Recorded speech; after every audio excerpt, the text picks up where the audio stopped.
আমাদের ছেলেমেয়েরা যারা আছে, ছোট ছোট ছেলে মেয়ে, বাচ্চা ছেলে মেয়ে, আমাদের বাবা মারা একবারে ছোট থেকে দেখেন, চিন্তা করেন ছোট একটা বাচ্চা, বাবা মা তার নিজের শান্তির জন্য, নিজের সামান্য একটু আরামের জন্য বাচ্চাটার হাতে এই অ্যান্ড্রয়েড মোবাইল ফোন তুলে দিচ্ছে।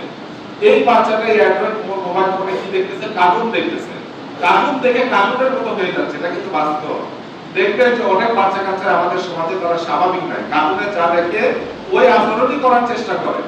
তো আপনারা এখানে যারা মুরব্বীরা আছেন, আপনাদের বাচ্চা কাচ্চা, ছোট ছোট বাচ্চা কাচ্চা, অন্তত পক্ষে আপনাদের বৌমা আছে, ছোট ছোট বাচ্চা আছে, তাদেরকে একটু নিষেধ করে দিবেন, সতর্ক করবেন যে এই অ্যান্ড্রয়েড মোবাইল ফোন তাদের হাতে দেওয়া যাবে না।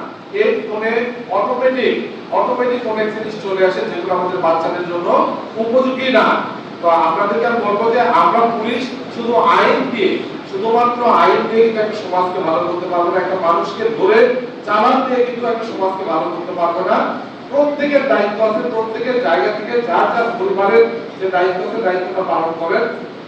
আজকে মোবাইলে টিকটক করতেছে, দেখেন আপনারা এই জিনিসটা আমার কাছে একটু অন্যরকম লাগছে যে একজন টিকটকার, একজন মহিলা, সে মারা গেছে, ওই এলাকার মানুষ দেখেন তাকে জানাজা পর্যন্ত পুরস্কারে দিবে না, এরকম একটা অবস্থা হয়ে গেছে।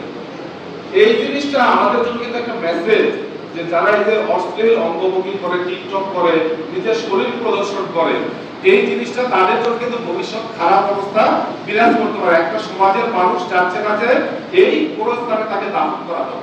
খুব একটা মেসেজ কিন্তু